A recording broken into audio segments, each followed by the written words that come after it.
Welcome, everyone. Thank you for joining us for today's webinar featuring Freight Farms Director of Crop Research and Development. The Crop Research and Development team here at Freight Farms improves outcomes for freight farmers all over the world. And today we're going to have the opportunity to learn more just about how they do it. My name is Brooke Smith. I'm an account executive here at Freight Farms. And for those of you who aren't familiar, Freight Farms is a company here to build accessible, modular, vertical farming technology that empowers people to grow fresh food anywhere in the world, independent of their external climate conditions, access to large amounts of land, and anything else that might typically limit people from getting into farming, wherever they might be. Today, we are going to start by doing a bit of an overview on the CEA industry. And from there, we're going to take a deep dive into a number of topics, hot topics around what the plant science team behind the Freight Farms machine, if you will, is doing, why it matters, and what it's going to mean for the future of agriculture. At the end of the webinar, we will have a live Q&A session. So please be sure to, during this event, if you have questions, submit them via the Q&A option. It's in the middle of your Zoom panel at the bottom of your screen. That will allow our team to make sure those questions are asked to Dave at the end of our time in the interview today. Also, just a quick housekeeping note. This webinar will be recorded and we will be sharing it with everyone who's registered and attending after the webinar today within a week. So just keep an eye out for that in your email. All right. Well, welcome, Dave. Everyone here, Dave is a Freight Farms institution. For those of you who have attended perhaps previous live tours of the Greenery S, you have had the pleasure to hear from him before, but some of you might not. So Dave, would you take a moment to introduce yourself to those who are with us? Sure. Thanks, Brooke. Glad to be here today. So my name is Dave Harris, and I'm the Director of Crop Research and Development at Freight Farms. I have been with Freight Farms for about 7 years. I originally started working directly with farmers in the client services department, learning about their businesses, learning about how they operated their farms and their businesses. And from there, made a transition into the research and development space. My background is in biology, so it was a pretty easy transition, but really happy to be doing the work that we do on a daily basis to improve the outcomes for our farmers through research and development. Excellent. Thank you. We're very glad to have you here today.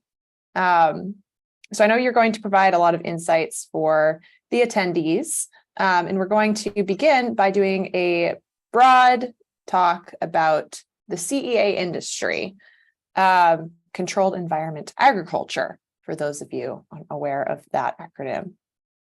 Can you answer the question for the audience that many people might have in mind? What is CEA, and what does that mean for Freight Farms? Well, that's a great question, Brooke. So CEA stands for Controlled Environment Agriculture. And there are a lot of different form factors, a lot of different ways this is accomplished, but essentially it's controlling the environment that plants grow in. So you may have heard the term plant factory or indoor vertical growing. All of those are kind of under the umbrella of controlled environment agriculture. So any kind of growing environment where you control some of the parameters around plant growth, such as the air temperature, the humidity, the CO2 levels, that is controlled environment agriculture. Lots of different ways of doing it, such as vertical farming, which is a subsection of CEA, where plants are grown in a vertical environment. So this could mean stacking rows of horizontal plants on top of each other. or it could mean actually growing on a vertical plane like we do at freight farms. Within that, there is also a subsection that does hydroponics. Hydroponics is essentially replacing soil with water. So instead of delivering the nutrients that plants need to grow through soil, we deliver them through water. So this is done in a lot of different ways. There are hundreds of different styles and methods for hydroponics, but essentially it all comes down to the idea that you can put the nutrients that plants need to grow directly into water, and the plants can absorb those nutrients directly without needing soil. So freight farms is actually a combination of all three of these things. We are a fully controlled environment within our shipping container. We grow on a vertical plane, a true vertical plane, and we are purely soilless and do everything hydroponically. Thank you, Dave. That's super helpful to understand the space we work with here at Freight Farms. Can you talk, before we get into just the container, a bit more about some of the different setups in this space as well? Absolutely. So as you can see, there are a couple different kind of main groupings of CEA, and greenhouses are probably the most common.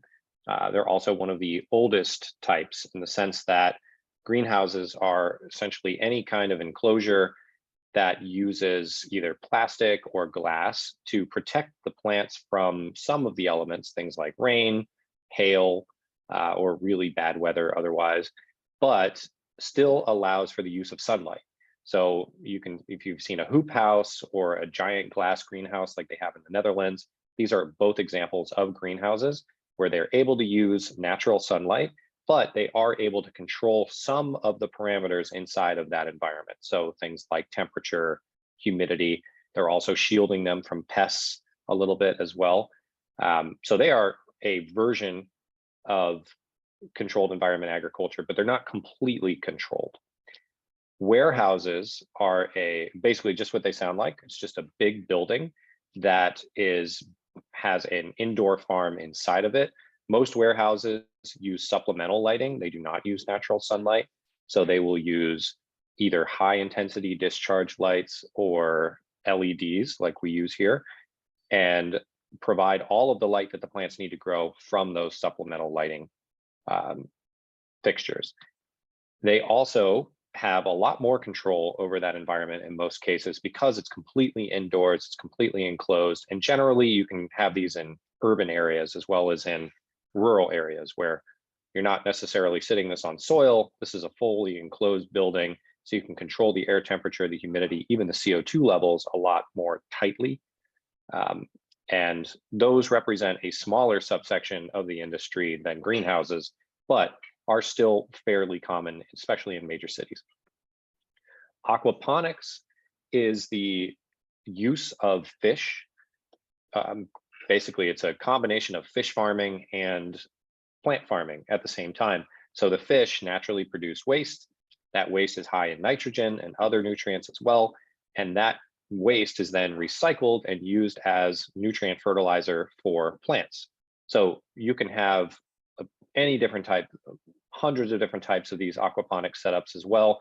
They could be in a greenhouse, they could be in a warehouse. You can even have little tabletop setups, similarly to hydroponics as well. But ultimately, the biggest differentiator is that they use fish, and those fish are sometimes also harvested as a secondary product as well. So you get protein and you get your leafy greens from the same type of farm. It's kind of hard to do. There are some challenges that go along with aquaponics, but it's a really interesting niche in the CEA industry. And then you have container farming. And container farming is in itself its own little slice of CEA. And shipping containers or other types of containers are used in order to create this controlled environment. They are modular. So normally they are prefabricated structures.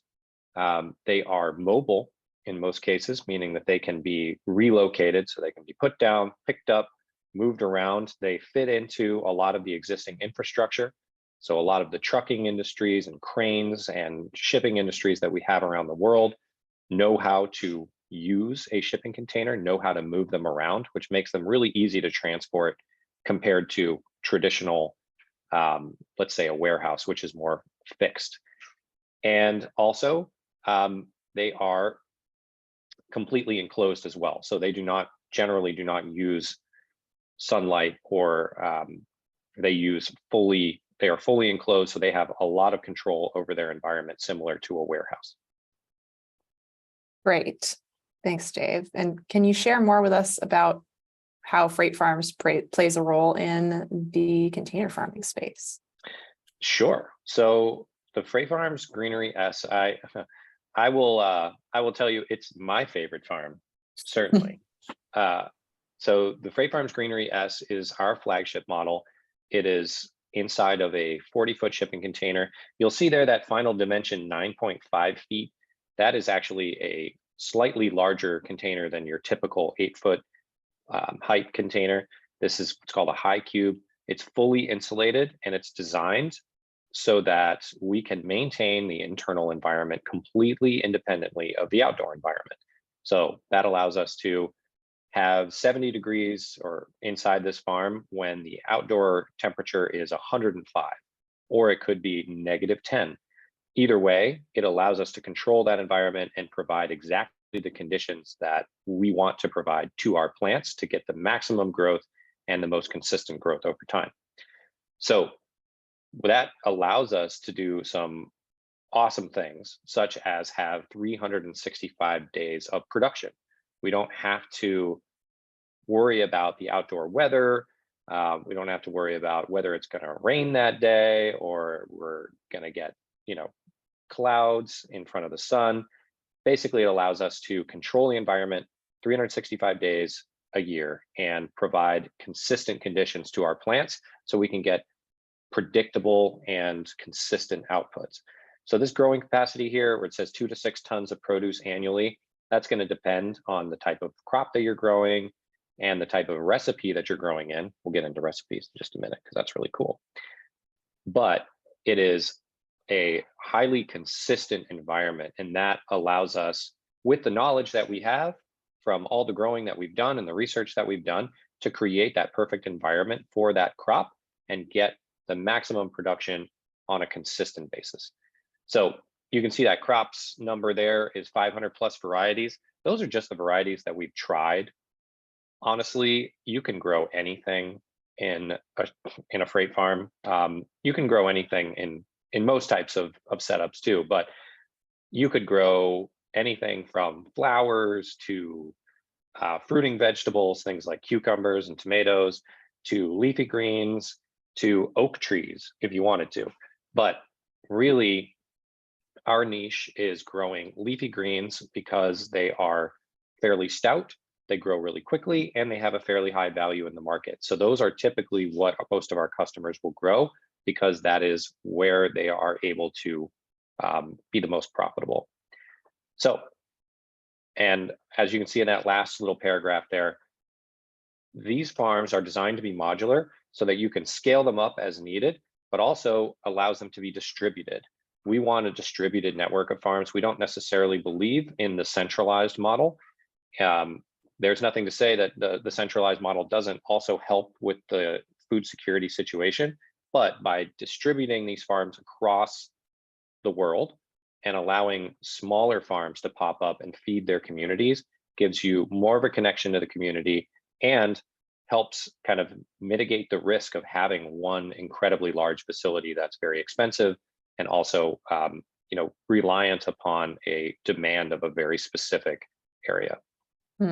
Yeah, I always like to say in my conversations with people that it's a piece of the puzzle, and it allows us to get closer to the source in our own communities, which we're not used to for the most part.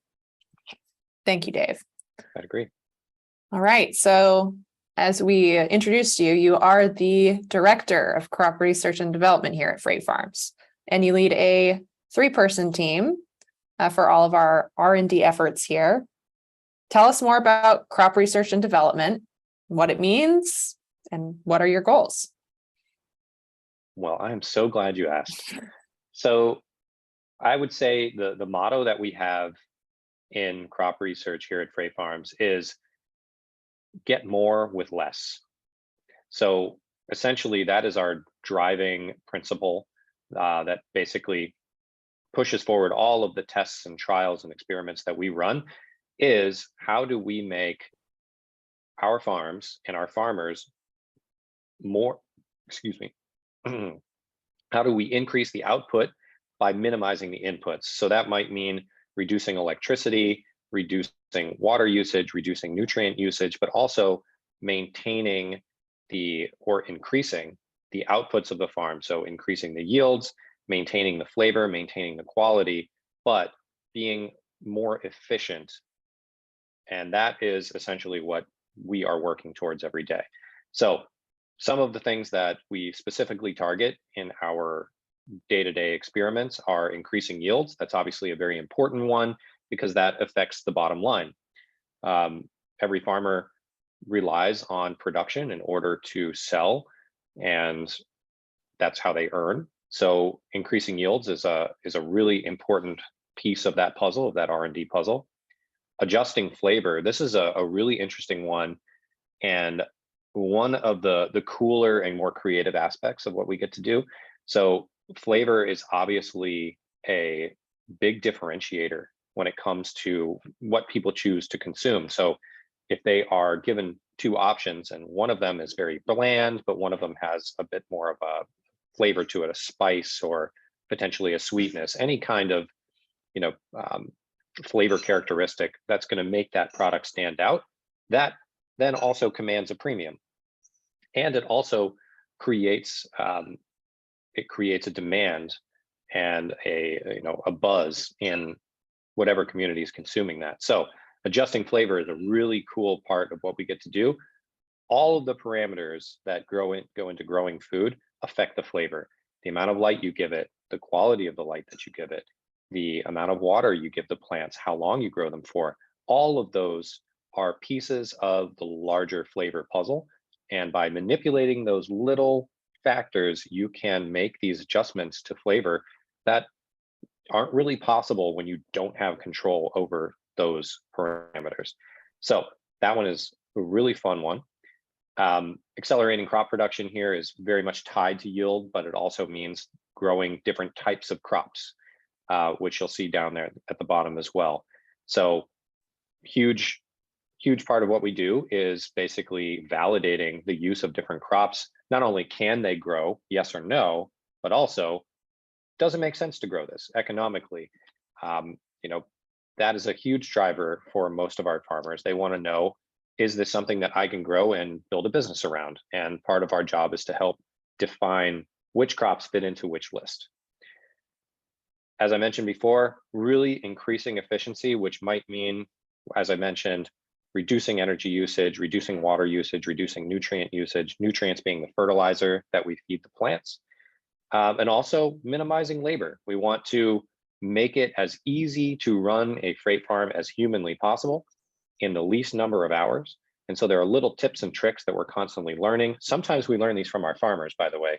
We have such a cool community of farmers across the world, and every single one of them has slightly little different tips and tricks that they share with our community. And it's just so cool because we get to learn from them as well.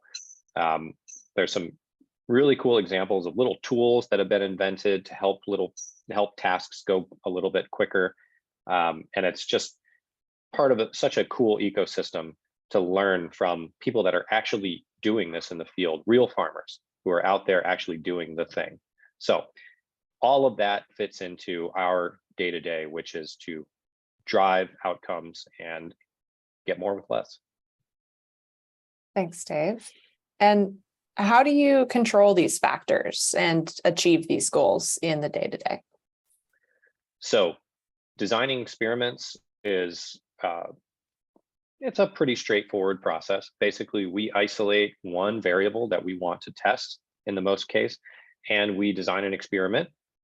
And then we will try and basically maximize the number of those experiments we can run at one time without having overlapping variables. So for example, if we wanted to test whether an 18-hour lighting cycle would affect the flavor of, make a sweeter lettuce, let's say. We would not change that watering cycle, change the watering cycle and the lighting cycle together, right? Because then there's two variables and you don't know if it ends up being sweet, you don't know, was it the water or was it the light that actually drove that sweetness? So we try and use the scientific method to basically isolate an individual variable, run a test, see how that performed, and then tweak it from there. So every day we are running these different tests. We're also talking to farmers in the field, trying to understand what are some of the challenges that they're facing, like what information would be helpful to them. So we're collecting that information. Sometimes we're designing trials and experiments just around research that we have, from years ago.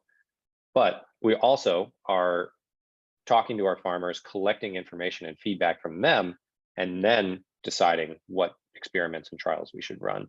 So it's really just a constant stream of small, controlled trials and experiments that we run to constantly drive towards this broader goal of improving outcomes. Awesome. And speaking of progress we've made in some of those areas, can you speak to a bit of the development in recipes in the greenery S? I sure can. So recipes are a fairly new in the grand scheme of Freight Farms. So Freight Farms has been around for about 10 years, and we really produced our first unit in 2013. Since then, we've made a lot of progression in terms of our physical units, but also in our research. So what have we learned about plants, how plants grow in an indoor environment, in a vertical environment, let's say. In addition to that, we found that there was a crossroads between the ability of a person to utilize a farm in a very simplified manner, and also all of the research and knowledge that we have from years past. And that crossroads essentially is recipes. So recipes are a set of all the parameters that you need to grow a crop with a specific outcome in mind, right? So let's say maximum yield for lettuce. There is a air temperature, an ideal air temperature. There's an ideal humidity set point. There's an ideal amount of nutrients, or EC. There's an ideal pH. All of that is basically batched together into what we call a recipe. So if you are a new farmer and you don't know any of the things that I just mentioned, you've never heard of EC, you've never heard of pH, that's totally okay. You can actually go into a farm, you can choose a recipe and say, I want to grow lettuce in performance, meaning I want the maximum output of lettuce, and I know that this will also correlate with higher energy usage, but I want the maximum output of lettuce. You select lettuce performance and your entire farm will know what to do. It will basically set all of the temperature set points for you. All you have to do is make sure that you're adding the nutrients in and performing the regular farming tasks. So the seeding, the transplanting, the harvesting, and most of the other stuff is controlled for you. The lights will come on when they're supposed to, the water will come on when it's supposed to, and it really just simplifies the growing experience for farmers. And we can create hundreds of these recipes. So we have about 20 or so standard recipes that you can select from them. But recently, and this is really cool, we just released a custom recipe builder. So we actually allow customers or farmers to build their own custom recipes and save them so that they can modify that any way they want. If they want to test something, or maybe they just, they think, hey, look, I really just want to grow my lettuce with 24 hours of light. You can do that and you can save that recipe and it will be custom to you. So that is a really cool feature. And it's not really available under a lot of different platforms. This is something that we took a long time at Freight Farms to develop through our farmhand software. By the way, for anybody that's not aware, the software that we use to control our farms and fully automate them to the degree that they are is called Farmhand. And it's got a lot of cool features. I could talk about it for an hour, so I won't. But that is what allows us to enable recipes, which is literally just one button you push, it sets the recipe, and you know that your farm is going to perform the way that it needs to in order to grow that crop. Awesome. I love recipes. Such a cool tool as part of Farmhand, but there are a lot of other tools for sure. Can you maybe speak to any other areas of progress that the R&D team is focused on? For sure. So we're constantly not only tweaking the recipe side of things, right, which are all the, if we change the air temperature, if we increase the air temperature by 1 degree, right, like what does that do to our eventual yields? So there's that side of the research that we're always tweaking those environmental parameters, but we're also testing products. So these are products that are coming onto the market. A lot of times our customers will reach out and say, hey, I got an email from this company and they're telling me that this company or their product can increase my yields by 20% or 30%. And we'll run trials to basically validate whether those claims are accurate or not, and whether or not those products are compatible with our system. So we're doing that constantly. One thing that was really interesting is we do foliar sprays, which are basically allow you to run a lot of different tests at one time because you can spray them onto one panel. And we used a natural kelp-based product, and under a very controlled, experimental protocol, we found that there was an increase of up to 8% from just spraying on this kelp-based product. So this is a completely natural seaweed. They extract some of the juice from it, essentially, and that triggers certain responses in plants that actually increases growth rates. So that was a really cool one. And there's tons of other products out there that we're constantly looking at, trying to find what is that perfect cocktail for specific crops that's going to help people get the maximum outcome from their farms. Awesome. Thanks for sharing. There's so much more too that this team does. Those are some great examples. But we're going to move on to some new topics here. SWOT analysis for prospective freight farmers, which will likely make up a handful of you joining us today. So for those of you who aren't familiar with SWOT analysis, it's a framework of analysis which examines strengths, weaknesses, opportunities, and threats. And in this case, it's those things for freight farming. Dave, take it away. Awesome. So really here, this is separated into quadrants, but really you can look at this as left and right. So what are the strengths and where are the opportunities for freight farms and the industry as a whole? And then where are the weaknesses and areas that need improvement? And then threats to the entire industry. So let's start with the strengths here. It's a very scalable solution, meaning you can scale this up. You can get one farm, and then once you've exceeded demand for that farm, you can add another one right next to it. It's exactly the same. You don't have to relearn an entire system. You don't have to go out and get an architect to come in and build out an addition to your facility. You just put down the farm and you've got double the production right there. So it is very, very, very water efficient. What allows us to be so water efficient is the fact that we reuse the water that our AC reclaims from the air. So the condensate water that our AC is pulling out of the air. So the plants, as they're releasing this water and transpiring, we're pulling that out of the air, and then we're putting that water right back into our tank. So that allows us to be super, super, super water efficient. As little as 5 gallons, 5 gallons of water a day is average. In some areas where it's fairly humid, places like Puerto Rico, for example, you can actually be water positive, meaning that you're reclaiming more water from the air than the plants are actually using. So this is it's not everywhere is going to have this result, but just to point out that this is an incredibly water efficient system, and it's designed that way. So we don't want to necessarily have to, have a constant stream of water coming into the farm. If you are running it the way that it is designed to be run and under a certain, under a certain scenario, you really will only have to add maybe 5 gallons of water a day. So extremely water efficient. It is extremely reliable in the sense that you do not have to worry about a lot of the same things that you would worry about in an outdoor setting. So if you are growing, we talked about this before, I've heard hail hitting the container while I'm inside of it. Didn't really worry about it because I know it's not going to affect my plants.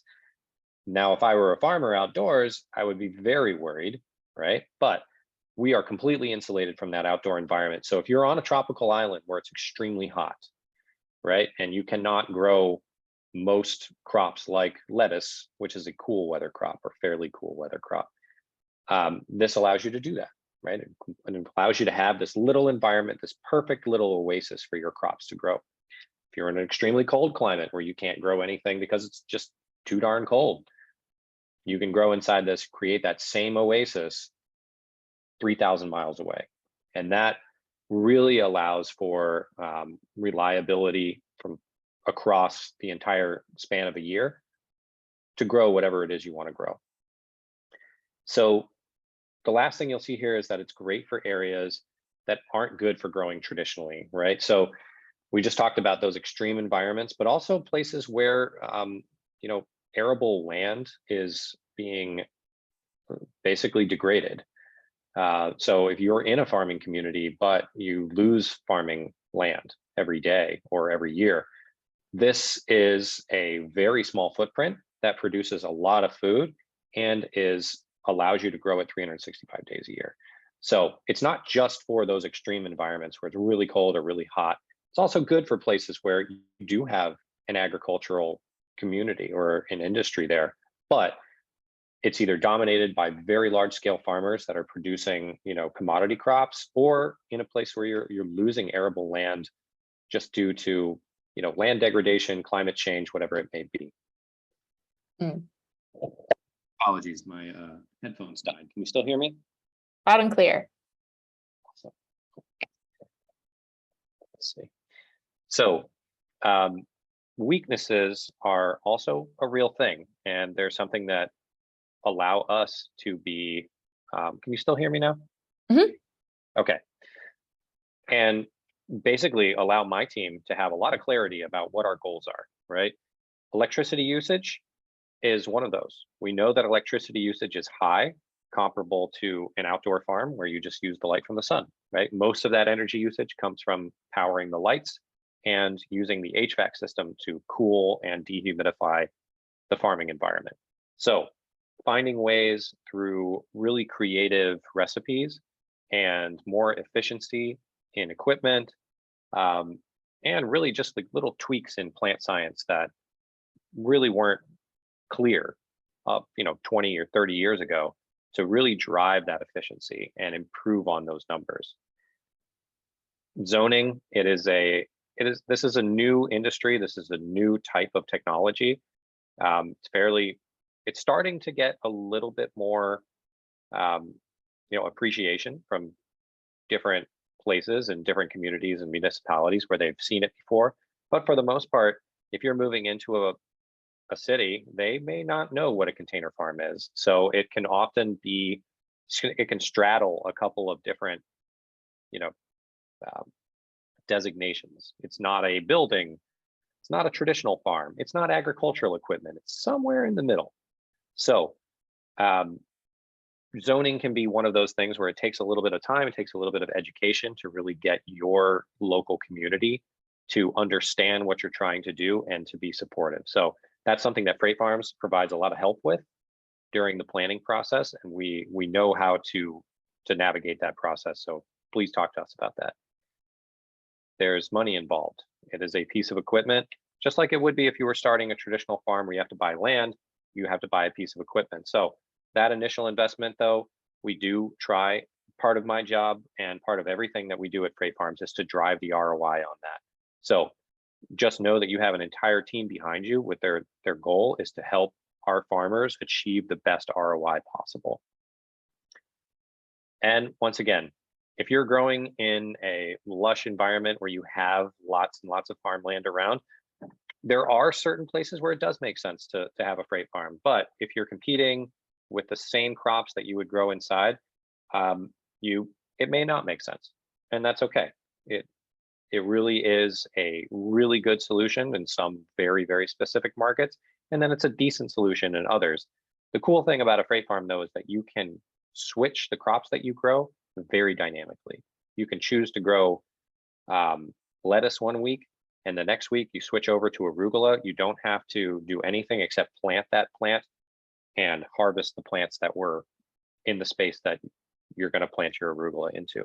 So it allows you to be very dynamic and flexible with the crops that you grow and get kind of faster results.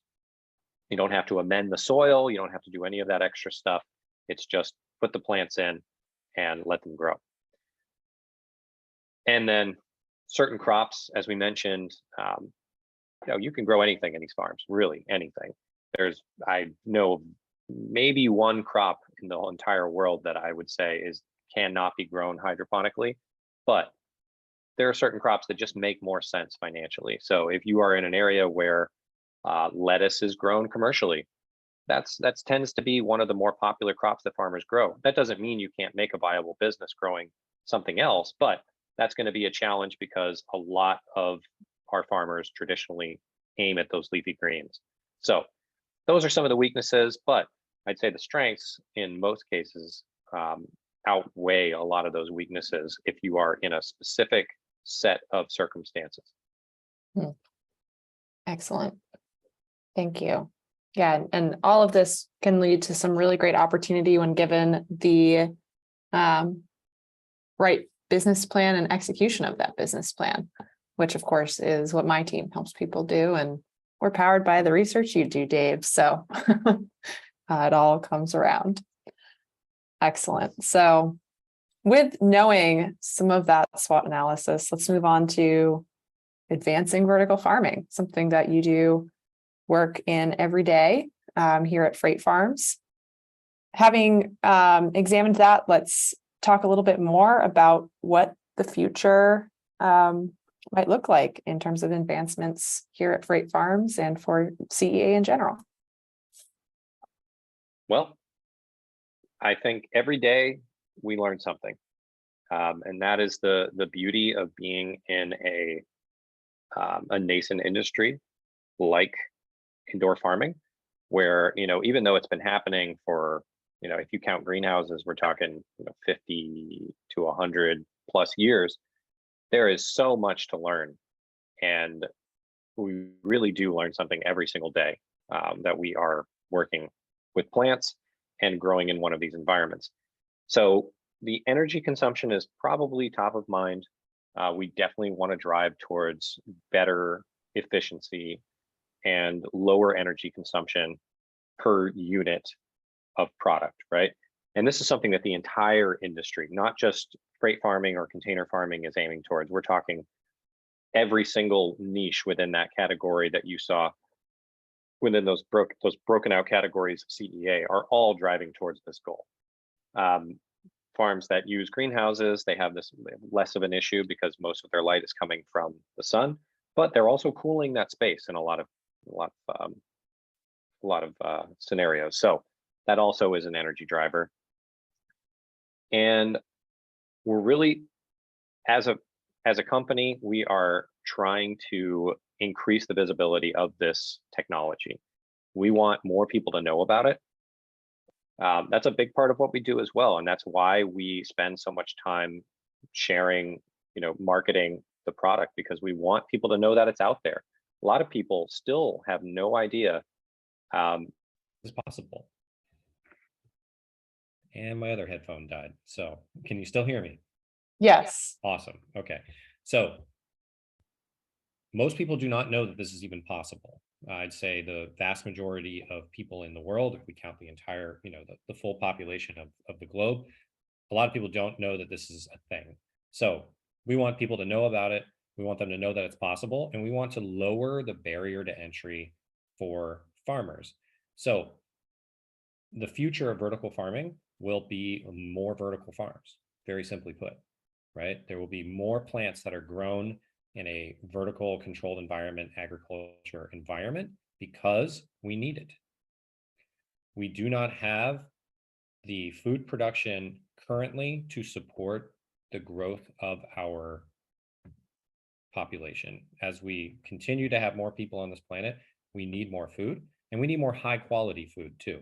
So that is the other side of what we do, is we really want to provide communities that don't have access to it with good quality food. So this is fresh produce, fresh vegetables. It's actually very often surprising to people who don't realize that in a lot of major cities, even where it makes sense that you would have a high density of grocery stores and things like that, a lot of people are not actually shopping at grocery stores. They're shopping at corner stores. They're getting ready-made foods. They're not able to actually access fresh produce. And as a result, there are health challenges associated with that. So we want to democratize the access to healthy food and democratize the access to farming in general. And that in the future, those are two challenges that we are actively driving at, along with the rest of this industry as well. We are not alone in this fight. A lot of other companies, a lot of other, I'd say, very mission-driven organizations have the same idea, and we are a piece of, as you put it, Brooke, that puzzle. So, and then the last part of this is we really want to prove that containers, freight farms, and shipping container farming in general is a viable solution, or at least a part of the solution to this problem. Once again, just letting people know that we're out here, right? Letting people know that this exists and that it's possible is part of that. But also through what I do on a daily basis, through what you do on a daily basis, talking to people, we really want to make this a business model that is scalable and that other people can basically follow the instructions for, just follow the plan, and they will make a scalable and sustainable business out of it. So everything that we do on a day-to-day basis has that goal in mind. And also it's driven by, once again, getting back to our motto, just doing more with less. Thank you, Dave. And to echo just that last sentiment, for those of you listening who have not checked out some of our case studies and webinars that we have on our webpage, there's a lot to learn from active freight farmers who are operating all over the world, how they've built out their successful business models, what they've learned, the tips and tricks that they've, developed in their time, whether that be because of the work they've done with our crop research and development team or the work that they've done and showed us. So definitely check those things out on our website and learn more about what this looks like in practice from people just like you in various communities. Great. Well, that wraps up our kind of interview portion of this webinar. So excitingly, we get to move into the live Q&A. So let me just check in here on some of these. All right. So we'll have about 15 minutes or so to answer these, and we'll get to as many as we can. So bear with us, folks. And let's start with seeds. What kind of seed are we using in this technology? Natural, GMO? Are there any specialties? Good question. So there are no limitations to what kinds of seeds you can use in one of these farms. Typically, we use sort of, I'd say, commercially available crop seed. We use mostly a supplier called Johnny Seeds, who is up in Maine. They're a very high quality seed supplier. Typically, the crops we grow are sort of, they're traditionally bred, meaning that they are, crossed multiple times. So you take the best survivor from this crop or from this group, and you put it with this group, and you breed them together to create the next generation that has these traits. So these are traditionally bred. There are some people that grow GMO seeds. It's totally compatible with both. It really just depends on what seeds you want to use. Typically, the crops that we are growing, though, are traditionally bred, sometimes heirloom, sometimes organic, depending on the crop that we're growing. But as this relates to farmers, it is completely input agnostic. You can choose whatever seeds you want to grow, and they will grow in this environment. Awesome. And we're even doing a trial right now with a special special seed, right? Yeah, actually. And that one's a pretty cool one. I won't get too deep into it, but we are growing a really novel crop, which is a purple tomato that's produced by a company called Norfolk Healthy Produce. You can look it up if you're interested. So we are trialing some purple tomatoes in one of our test units, and we'll hopefully have some fruit to try in the next couple of weeks. Check out social media for more. I'm sure we'll be sharing about that. You'll see it. Yeah, you will. Cool. This is a good one. Is more industry based. Actually, from someone we met at a recent event. Aeroponics versus hydroponics. I've seen some debate about this. What is the best for production? Do you have any thoughts? Well, it's a big question. I'd say aeroponics is really cool in the sense that for anyone who's not familiar, aeroponics is basically misting. So you are breaking down, it's hydroponics, but you actually break down the water into these very, very small droplets and deliver them to the root zone. So it increases the surface area of the root zone generally, and that means more surface area for nutrient absorption, which can lead to better growth. So aeroponics is really cool. I find it to be a really interesting from a research perspective. There are some challenges with it, such as the nozzles that you use to produce the mist can get clogged. Plants generally need to be watered on a continuous basis. If you let them dry out too much, they can be harmed, or it'll set back their growth. So am I loud enough? Can everyone hear me? Okay. Yes. I will try and speak up. I think there's some people that may not be able to hear me clearly, so I'll try and speak up. So aeroponics are a totally viable means of crop production, but those are the challenges generally associated with it, is that if those misters clog and the plants don't get water for even a short period of time, it can be very damaging. Now, in some types of hydroponics, that's very similar. In the hydroponics that we run currently, we have a little bit of a buffer because the plant's roots are kept moist even when the water is not running for a specific amount of time, and that gives them a little bit more of a buffer. So you don't have to worry about necessarily your plants dying or suffering if you don't have water to them for 10 minutes or 20 minutes, for example. So both are, I would say, completely viable methods for crop production. Aeroponics is really interesting from the misting angle and the surface area of root growth, but there are some practical challenges associated with it. Mhm. Thank you. Very helpful. Great question. Question about our research data. Are all of our results available to farmers in our community? I would say most of them are. Sometimes we do research where we're purely just doing it for the sake of understanding how something will affect something. So I would say that most of our research and the data that we collect is available to our customers. There are exceptions to that where, it could be IP related, but I would say the vast majority is. Awesome. Yeah. And there's also, to add to that, farmers who contribute their own research into that community too. So there's a continuous conversation going on around development in the community that's not just spurred on by Dave and his team. For sure. Excellent. How many different crops can be grown at one time, and what does that look like from a operational efficiency perspective? I'm going to sum this up by just saying a lot. If you think about the farm in terms of square footage, there are about 650 square feet of canopy in the cultivation area, which is where in the vertical growing section of the farm.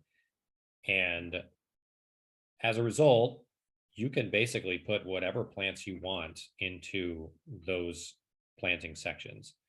So you could grow a different variety in every single plant site, and you'd be talking about thousands of different types of crops grown at one time. Generally, there are groupings that make more sense. So you want to do leafy greens, for example, together because they have the same nutritional requirements, they have the same lighting requirements, they have the same temperature requirements. We really don't like to mix warm weather crops like basil, for example, with cool weather crops like lettuce in the same environment. You probably don't want to have flowering crops like tomatoes in the same environment as when they're flowering and producing fruit as something like lettuce as well. So there are little optimization things like that, but theoretically you could grow hundreds, if not thousands, of crops of different types all at the same time. Really, though, you want to choose a specific subset of those that are going to grow well together and play nice. Awesome. And we provide resources to customers through community and many resources we have on our knowledge base as well for how to do that and what we would suggest in starting. Lots of support there for startup. For sure. Can you talk a little bit about how growing microgreens or maybe some alternative crops like mushrooms might work in this space? Sure. Microgreens are super simple because they typically grow in these little flats, the 10-20 flats, we call them. So they're essentially like a little tray. We have lots and lots of resources on how to grow microgreens, and a lot of our farmers do it. They'll generally have a few extra slots in their nursery table, which is where all of our seedlings start their lives. And any extra slot that they have in there where they're not actively growing seedlings for transplant, they will grow microgreens. So it is a really easy transition. You drop the mat in. Usually the mat's made of some kind of fiber, cocoa, hemp, for example. Drop the seeds on top, spray them, keep them under a blackout dome for a couple of days. Once they've sprouted, you basically just take the dome off and you let them grow until they are ready for harvest, which is normally about 8 to 14 days after seeding. And then you are ready to harvest. So microgreens are super simple. We also have people who will build a sort of off-the-shelf microgreen growing unit. As you enter your farm, there's a little bit of space there. They'll actually add a rack just to grow microgreens. And you can produce up to maybe 16 trays simultaneously on a rack like that, sometimes bigger, depending on how you design it. So there's a lot of open space for that. What was the other type of crop that you mentioned? Mushrooms. We had a few questions come in about those. Yes, so mushrooms really don't need a lot of the same inputs as plants do to grow. They need a little bit of light, but not a ton. They really just need to know which direction to grow. So when people grow mushrooms supplementally in the farm, what they really need to do is control the environment. The environment's super crucial for mushroom growth. So what a lot of people will do is they'll take a bag of sterilized substrate, which is kind of a normal way to grow mushrooms. They will inoculate it with some spores. So they basically send you a syringe, you stab it into this bag, and then they'll sit it underneath the nursery table in the dark for, depending on the mushroom, could be, and the temperature, 10 to 28 days, let's say. And then when it's ready to fruit and the bag has been fully inoculated, they'll put it up on a shelf above the nursery table where it's going to get some ambient light. And you basically cut a hole into the bag, and the fruit or the actual mushroom will grow out of that hole towards the light, and you can harvest them from there. So it is not really a crop that is planted in the same way as a traditional plant would be, but it's completely compatible with growing in the farm under the same conditions. Most types of mushrooms, I would say. There are exceptions to that, but it's a pretty simple addition and supplemental thing you can do, but it's not really, the farm is not fully designed for it because it has all this, it has so much light capability, it has all the watering capability that's really designed for plant growth. Mm-hmm. Yeah, it comes down to the limitations of available space. That makes sense. So yeah. Very cool. I hadn't actually heard about how people do it below and above the nursery table. Nice. Quick one. Does the kelp foliar spray make the plants taste different at all? Not to me. I'd say no, is probably the answer, especially if you rinse them afterwards. By the time the plants are actually harvested too, they have utilized all the nutrients and natural hormones that the kelp has provided, and have spread it out over the the leaf tissue to the point where it's probably not even tasteable, if that's a word. Tasteable. Sounds like a word to me. It's a word here at Freight Farms. There we go. This is a good one about nutrients. So are there any regulations or concerns that people should have when it comes to fertilizers in hydroponics? And what are they? How is it different from soil-based growing? Are there restrictions around it? Do you need special certifications? What do you need your customers to know? So what I would say is most hydroponics uses salt-based fertilizers for a number of reasons. One is that they are very water soluble and quote unquote clean, meaning that they run very cleanly through a system. They don't leave a lot of debris or kind of biofilms, leftover salts, things like that. They dissolve really nicely. And so they also are very consistent in the sense that exactly how much of a nutrient is in solution at any given time. Whereas with organic fertilizers, generally organic fertilizers are based around like basically organic matter that's breaking down. And so that's, that could be just regular, piles of like what you'd find in your compost pile, for example, right? That has to break down further. And so not all of those nutrients are immediately available to plants. You need basically bacteria and fungi to break that stuff down further in order for the plants to absorb it. So organic fertilizers are a little bit thicker. They're a little more viscous, so they can clog things, they can leave stuff behind. So they are completely compatible. And there are certain organic fertilizers that they've done a really good job of filtering. There's a couple options out there that I'm aware of, but for the most part, people are using salt-based sort of traditional conventional fertilizers in hydroponics, which is what you would see in a lot of row cropping, right? A lot of the same products are used. That said, there aren't really any restrictions that I'm aware of. There are certain things around how you store certain products, right? Like if they're acids, for example, that you use to control the pH, those should be stored safely, right? Because they can be corrosive, especially if they're, highly concentrated. But other than that, it's the hydroponics industry is very it's very welcoming to newcomers and is designed to be very simple and usable by anyone. So there are lots of blended fertilizers where you don't have to mix up all these random nutrients together.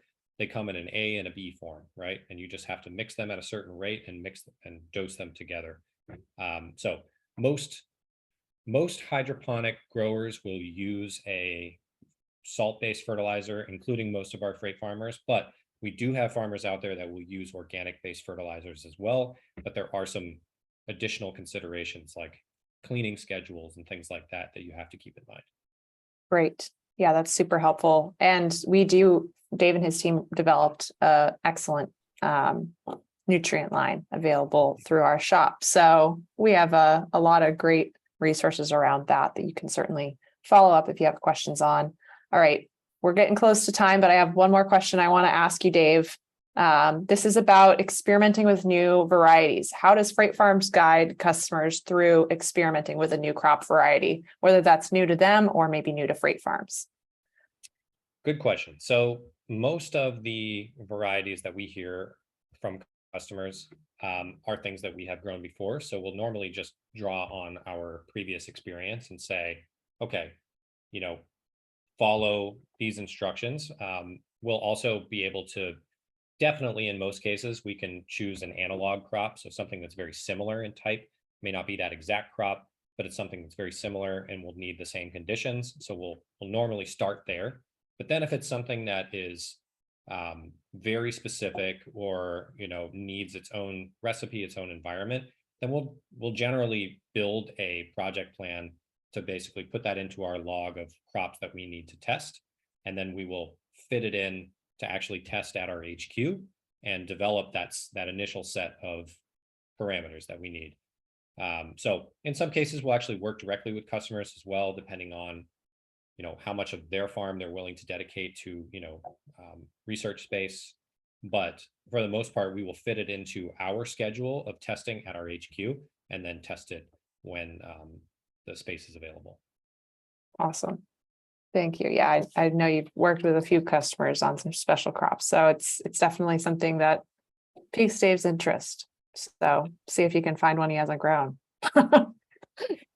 You probably can, but it'll be fun.